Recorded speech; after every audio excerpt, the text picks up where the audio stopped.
Snapchat, LDB313. Yes. You got any MySpace? You want to? Right. Tell them about MySpace. Man.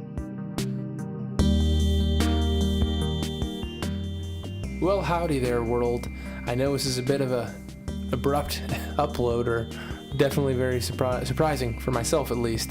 I did not plan on uploading any more Talk 30 to me's. I have about 3 or 4 stored up and ready to go of interviews that I've done in the months past, but this was such an pressing issue that I felt it needed to be made.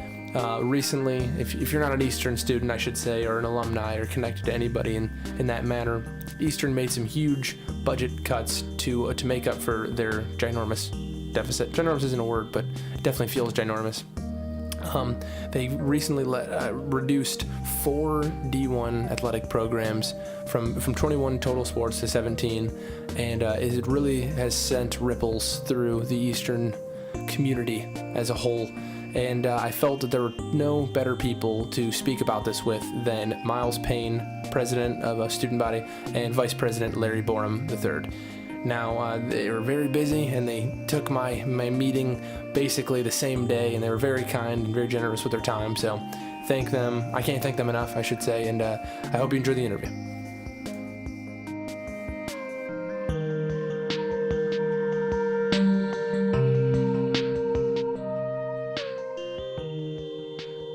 What's your guys' favorite movie?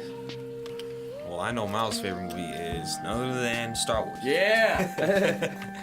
I don't know. That's a hard question for me, but right off the bat, I like Lord of the Rings a lot. Ooh, okay. Lord of the Rings. Yeah. You guys both went with series. Yeah. Yeah. You notice that? Yeah. I think out of the trilogy, Pick the right one. I've always liked the the right Two one. Towers. Yes. Yes. Two Towers. Well done. Yes. Two Towers Well is really done. good. Well done. So I'm a huge movie person. Yeah. Like every year, Oscar. Like, I don't. You guys have never heard of my podcast. It's fine. But I did an Oscar prediction show. Sure. Nice. Got like 16 out of 24 right. Nice. Then I do Oscar reactions. I talk about movies all the time. I talk about, well, especially comic book movies and stuff. Sure. It's a huge thing. Yeah. I've never seen a single Lord of the Rings movie. Really? Yes, it's upsetting. Game of Thrones is my favorite show right now. That's like, right up the same alley. Exactly. And everyone's like, What? you love Lord of the Rings, and Yeah. I don't know. You're gonna watch it sometime soon? I need to sit down and watch it. I've seen the first half. No, I've seen the second half of The Desolation of Smaug in the Hobbit series. Oh, don't see those. I know. Oh, no. So The original. yeah, my experience with them is not good. So by now you're probably wondering who I have with me. Today I have the student body president, Miles Payne, and vice president, Larry Borum III. Is that what you go by Yes, professionally? that's the third, correct. There we go. Nice. Okay. So I'm happy you guys were able to join me on such short notice. I know you're very busy, very important people. But I've just got a small amount of questions that I wanted to ask, because I've recently come across a lot of people voicing displeasure or frustration or just confusion and anger about the recent announcements made by the university about cutting 4 athletic programs. So I just really wanted to get it out on the record. What did they actually do?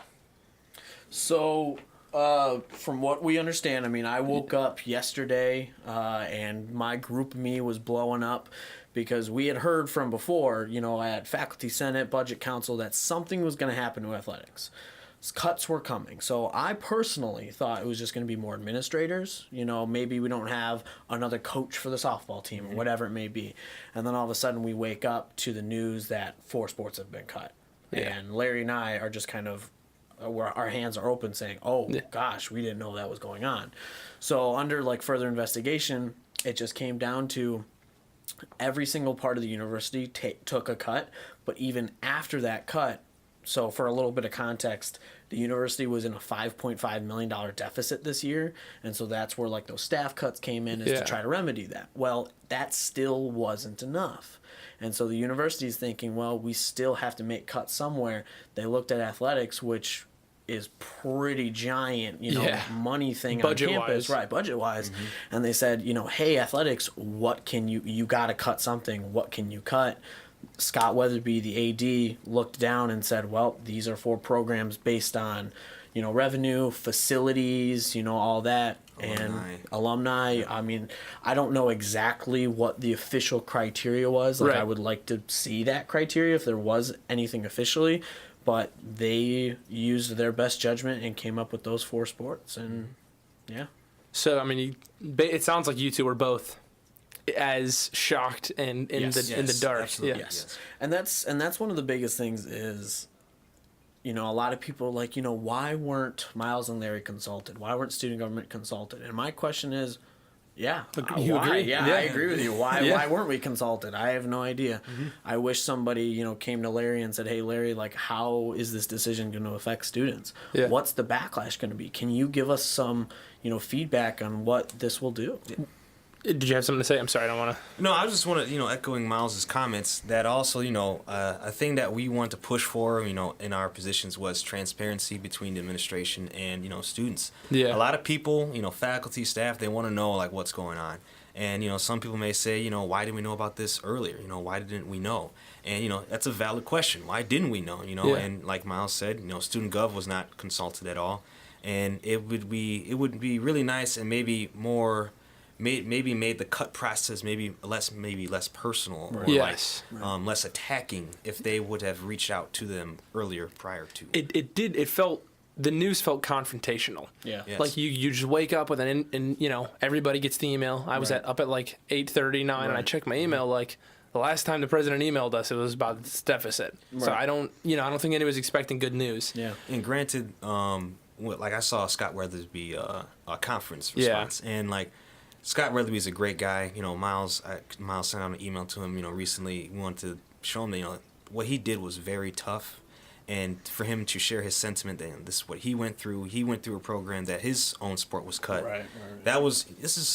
We're at a times where it's just hard. It's really, really hard. It's hard all around. And for the listener, if you haven't seen the interview Larry's referencing, Scott Weatherby's overcome with emotion, essentially, talking about ripping away opportunities and a lot of it was just tough. It's tough to watch, even if you're not an athlete or a fan of sports in general. So that's it. And you also hit on why, they did it because of the deficit. Mm-hmm. It came on the tails of the, I think it's 60, right? 60 faculty members we got rid of or something. So 60 positions, but about 17 people have been laid off. So there was 40-something positions that didn't even have anyone in. So they cut positions that weren't even filled. Okay. But when it comes to real people experiencing real effects, 17 people sadly, were laid off. I mean, 17 is still that's still a lot. Exactly. Yeah, I'm not. That's still 17 too many. Exactly. So the softball season. Softball is one of the sports. What are the four sports? I'll allow you to. Yeah. It was softball, men's swimming and diving, and wrestling. And then women's tennis. Yeah, women's tennis. Yeah. Okay. Yeah. So, swimming and diving always throws me off that's one sport. Right. So, So, technically 4 programs, but it sounds like 5. Right. Mm-hmm. So, those were that. And softball season's still going right now. Yeah. Are they allowed to finish? From what I know, yes. From what I know, they're going to finish their season. Okay. But it's just kind of the idea that once their season is done, that's just kind of it. Yeah, I saw them actually on my way here. I saw them practicing outside, and I was like, wow, that's very interesting to go through a process like that. I couldn't imagine, Yeah. Mm-hmm. Hey, most teams are working for a championship or that's what their goal is, and theirs is like, man, that's the end of the road. Right. I don't want to get too glum. I'm sorry. So students that are on scholarships for athletic excellence, okay, what options do they have? Are their scholarships valid? Yes. Are they allowed to stay? Yes. So, I mean, there's not a whole lot of great scenarios about this situation, but I'd say one of the few, I don't want to say positives, but one of the few things that you can at least hang your hat on, metaphorically, is that all the scholarships will still be honored. Mm-hmm. So if somebody is a freshman this year and they're playing on, the wrestling team, they're wrestling, and wrestling was just cut, they'll still have that same scholarship this year for the next 3 years. So that's, and once again, like I said, I emailed Scott. Scott emailed me back, and he said, that's his biggest concern is taking care of these student athletes. From a budget perspective, it sucks. No one likes balancing a budget when it comes to having to cut, certain things. That's never fun. But if, he said, if we can keep those scholarships going, we will, and they will keep those scholarships going. So that's good at least. That is good news. So students aren't now given this crazy financial situation to have to deal with. Right. And actually, like one of the reasons we were talking to President Smith actually, And he was sharing some words that Scott was sharing of to why it was so soon instead of later in the year was because if it was later in the year, it would have been much harder to help the student athletes transfer to different schools if they needed to. So within the timing and the budget, like all that put together kind of led us to where we are with the budget cuts right now with the athletic sports teams. It's transferring is also an entirely different. My understanding of transferring is if you transfer to another school to perform a sport, you have to sit out that year that incoming year. Right. You have to sit out that next year. So I mean, as seniors, it puts seniors our next rising seniors in a very very tough spot. Right. But I am happy that they're honoring scholarships. It's just that they're no longer going to be offering it for the program. Right. Do you know how many students were even on scholarships? Because I don't. If you don't, it's fine. I mean, I believe the reports, I think, say, like, Detroit Free Press had a different number than MLive, but I think it's close to 100. Wow. I believe it's close to 100. Yeah. I mean, it's a lot of... It's also... You can see why it was so much money that they created, budget-wise, 100 scholarships over how many years, and then what it takes to run a program and travel. Right. So here has the most frequent criticism, and I think you know where this is going, is that everybody said, why didn't the football team team take the hit? Right. Is it a fair criticism? So yes and no. I think a lot of the criticism, I mean, and this is all my personal opinion, a lot of the criticism isn't necessarily just EMU football, it's around the sport of football at a national level. I personally think not only Eastern, but the NCAA, the United States of freaking America needs to stop glorifying football as much as it is. Right. Because a fact that a lot of people don't know is that the MAC, which is the Mid-American Conference, requires us to have 4 sports to stay in the MAC. And those are? Those are football, men's and women's basketball, and then women's volleyball. Yep. Okay. And football is that anchor. That's the number one. And so... As of right now, from what I've been able to find out, is that we already run football at its lowest possible cost. And I know to a lot of people that's maddening. They're like, "What the hell? No way!" Excuse me, but no, you like, can swear. Okay, cool. They're like, "No way! Like that's not possible." But say for example, like it takes $100 to run a football team. Like that's just how it is with pads and jerseys and the field and keeping the lights on your stadium. Like there's certain fixed costs you just can't cut below. Yeah, that's apparently where we're at. It takes $100, and if you were to try to cut below that $100, in order to do that, we'd have to go down a division. We'd have to go out of the MAC. Now, that's a completely different story. Right. But upper-level administration will tell you that no matter what, we want to stay in the MAC. So we're already at the bare bones of that metaphorical $100 while still staying in the MAC. Mm-hmm. So it is a fair criticism, but I think there's that extra layer of EMU's already scraping the bone with football as it is. Well, Larry, do you think... Or I shouldn't say do you think, but what are the benefits of being in the MAC if you know them? Is it financial? Is it recognition nationwide? Is it? It's a lot of things. It's financial for sure. Right. We do get money for being in the MAC of some sort. It's also recognition too. As well as also for football teams specifically. When we play like Big Ten schools like Rutgers. Apparently we're going to be playing Wisconsin soon, way later down the road. But when we play those big schools, we are getting money in return from playing those big teams. Okay. So, granted, football is bringing in some money, and I understand that a lot of people don't necessarily agree with that. And then obviously, as Miles said before, like football has this. I mean, it's just an American culture. Yeah. It's put on a pedestal. Yes, it's literally put on a pedestal without that's. Perfect way to put it. So, but we do, I don't know. Like it sucks because we get money for having football, but also football costs so much to run. So it's like, where's the cost benefit? But from what I know is that, and Scott mentions this in his press conference, is that if we got rid of football or football went down a division, or if we cut football, to a point where it's not able to run the same way it is, then we'd have to cut even more sports than just the 4. Right. And so that's I don't want to say that's all the reasoning I need, but if we want to cut from football, well, it's either cut 4, leave football the same, or cut football and then also cut 6 sports, for example. Rock and a hard place. Rock and a hard place. Yeah. And it's like, we're going through budget deficits. We're going through budget cuts. That's never going to be a fun time. No. So if you're going to have to make these changes, you got to just try to make it as least damaging as you can. Now that we've cut, I think it's 2.4 million. Correct me if I'm wrong. I think it's About, around there. Around there, Right. That's not just 2.4 we have laying around now. Now that's making up for the deficit. Correct. Right. So that's still, there's not more funds to go to Correct. arts programs or whatever. Wow. And that's the thing. I wish if, say these sports got cut and we could put 2.4 million into the theater department, like, hell yeah, that'd be dope. Right. But no, like, that's the thing is we've been running, not only have we been running on a budget deficit this year, we've been running on a budget deficit for the past like 5, 6, 7 years. So have we ever cut sports before? We did back in like 2000. I believe we cut men's soccer and men's tennis. Okay. And the same conversation was had then. Yeah. But another point of clarification is that a lot of people say, we want Eastern to be the leaders, not just reactionary, but like proactive. Yeah. Eastern had 21 Division I sports.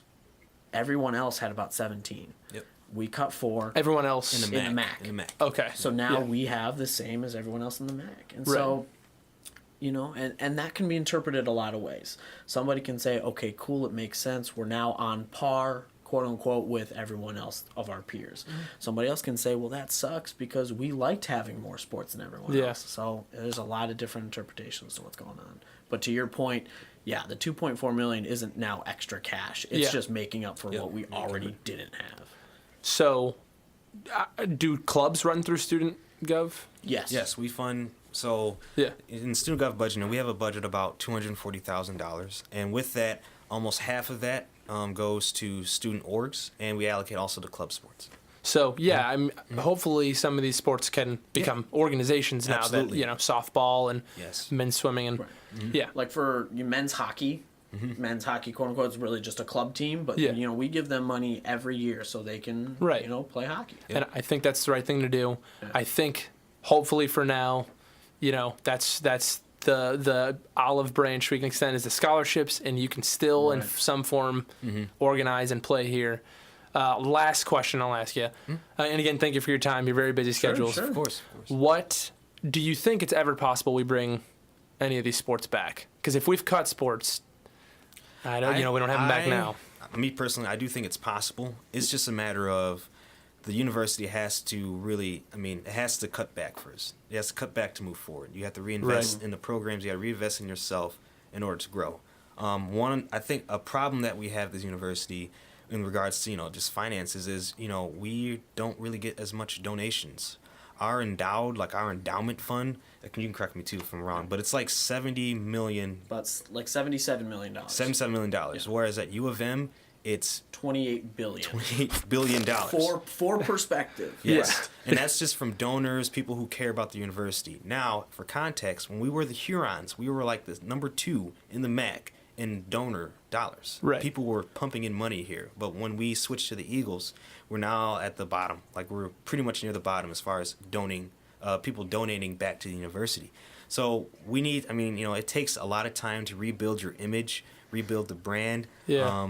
But fundraising, I think, is critical way to bring back these sports. Yeah, sports, honestly.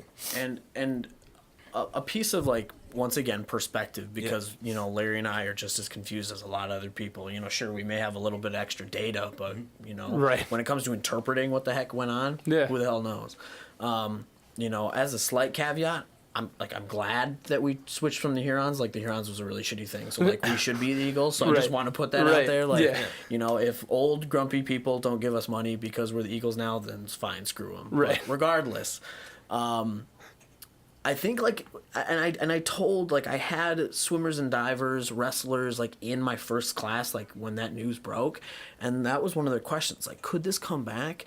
And me personally, I think if some donor came out of nowhere and slapped down $10 million and said, hey, I'll put $10 million over the next 5 years to run wrestling, I think they would keep wrestling around. Like, Right. absolutely. Because the donors, they decide what their money goes to. So if they say, I'm only giving $10 million to wrestling, guess what? Wrestling's coming back. Right. And a lot of it also has to do with facilities. Like, the Jones pool isn't moving. Like, Right. the natatorium, like, that's staying there. Yeah. So realistically, like, could men's swim and dive come back and just swim in the same pool as the women's? Absolutely. I don't think the women's softball field's going anywhere. Right. It's staying put. I would say, not that anybody asked, my opinion wise, I think swimming and diving's got the best chance of coming back what I think because too, yeah. it's the most decorated. Seems absolutely. it's it's a prestigious program, and that one to me is what hurt. Like as just as an outsider, hurt the most was seeing 34 MAC titles. But on the the different side of the same coin is that they wouldn't be MAC titles if we didn't have the football team because we wouldn't be in the MAC. Exactly. So you can't win a MAC title if you're not in the MAC. Exactly. And it may not make sense to a lot of people, but MAC titles have a lot more prestige than Horizon League titles. Right. Yeah. And when students are coming here, they say like, well, what's the sports like? Granted, students don't go to the football games when they are here, but nevertheless, like when they're touring, Yeah. we have a lot of good friends in the admissions office, and they say, well, students ask, is this a D1 school? Yeah. And they can say it is. Absolutely. Yeah. So like that does carry some prestige. Now, once again, if students have a quarrel with that, that's not on Eastern. That's Right. not Eastern's fault. That's the whole, once again, system of the NCAA and sports in America. Yeah. Yeah. That's not just on Eastern. Well, any last thoughts, Larry or Miles, or do you think I just want to say this is really cool to be on a podcast. I think it's my first time actually being on a podcast. So Well, the setup you got here, right, all in your backpack, that's pretty dope. Yeah. That's really dope. you'd be surprised how cheap everything was. No, I'm just kidding. No, it's been a good amount of money, but thank you for having me on. It's the first time I've ever had a couple government presidents on. Sure, so yeah. sure. I mean, honestly, aside from the athletics, do you want to chat about other stuff? Like, we can answer anything you need. I absolutely would love to. Do you have to go? I don't even know what time it is. If it's about, It's fine. yeah. I'll do one more question. Something about campus you've always been wanting to know. Something about, okay, anything has to do with Eastern. Well, I mean, it could be Should be about, Eastern? it could. Yeah. It doesn't have to be about Okay, Eastern. how about it this? could be about anything. When did you two decide you wanted to run for president and vice president? I love the story. Okay, so for context, last year, Okay. Miles and I, we were both employees in Housing and Residence Life. Miles has been an RA for 2 years. I've been an RA for 2 years, and that last year I was an office manager, and we were both working in the same residence hall, Pittman Hall. And so originally I just wanted to run as a senator for Student Gov, just to get my feet wet. My friend of mine who was vice president last year, John Starr, he's always been pushing me to join Student Gov, and I was about to do it. Now, as time moved along, I heard Miles was thinking about running for student body president. Yeah. Then I was like, oh, sweet. That's like, this is my guy. I've been working with this dude. So, we had a conversation, and, literally this was in February before, I think, midwinter break. And, mind you, the packets, to get all the signatures and stuff, were due, February 28th, I think. Something like that. The last day of February. Yeah. So we started very, very late. But we got it in, and, we started a campaign. If there's anything else that you want to share. Yeah, I mean, I always jokingly say to people, the stars aligned, because like Larry said, Yes. I mean, I was student gov president in high school, but they don't do anything. I talked to the principal maybe twice, and I planned a prom. Okay, cool. So all of Eastern had been oh yeah, maybe, and then all of a sudden it was just wait a second. Maybe. And, I heard that Larry wanted to run, so all of a sudden he was just kind of you thinking what I'm thinking? And, we met up in the kitchen, at the basement of Pittman, and we were like, dude, let's do it. Who knows what's going to happen, but let's do it. Because, we were RAs, so, we knew campus in a really different way than a lot of people did. We were just regular students that had a lot of passion for Eastern and felt we could make a change. And when we said we wanted to run, a lot of people supported us, showed us a lot of love, helped us out. And I remember the first time I met Larry was he knocked on my door. I lived in the freshman year center. I was a freshman last year. He knocked on my door. He was canvassing down door to door. He said, "Hey, if you wanna vote for me?" What? Yeah. Whoa, Yeah. nice. And I was like, absolutely, I'll vote for you. And me and my girlfriend Heather voted for you. Yeah. Voted for you. That. Nice. Wait, Yeah. Heather, does she take pictures? Yeah. Well, videographer. Yeah. Videographer. Okay. Yeah. I know you're talking about now. Yeah. All right. Sweet. That's awesome. So little did you know, we went way back, and it all comes here. Yeah. Right. And it's Heather Moody, right? Heather Moody, yeah. Also, tell Heather I'm still going to respond to her email. She emailed me about all the cuts. So She's very proactive. She's emailed you guys all the time. She's got a great idea, and I hope it could ever happen. Is she's got an idea about paying for parking with an app, like they do, and that way you don't have to put quarters in the meters, because like how they do with laundry. Oh yeah. That's so funny because that was something we ran on last year. Right. We were like, parking doesn't make parking is whack. You need quarters. Who has quarters? But we also can't just build a new lot. Like there's where are you gonna put it? Like a lot of people are like, let's just build a new parking structure. Like we were trying to what's a more practical way to help parking out? Yeah.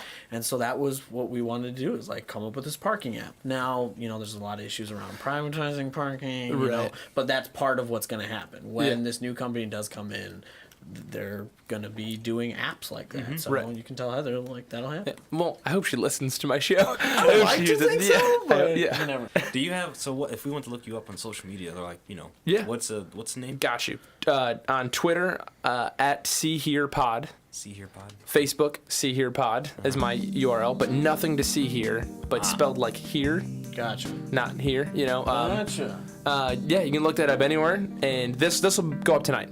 Sweet. Yep. So, I'm gonna put up if you don't mind, if I can do a plug for my social media. Please do. My God. Go ahead. Go ahead. All right. Don't let him. Follow me.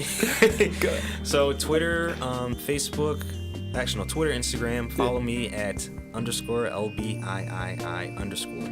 And then Facebook's Larry Borum III.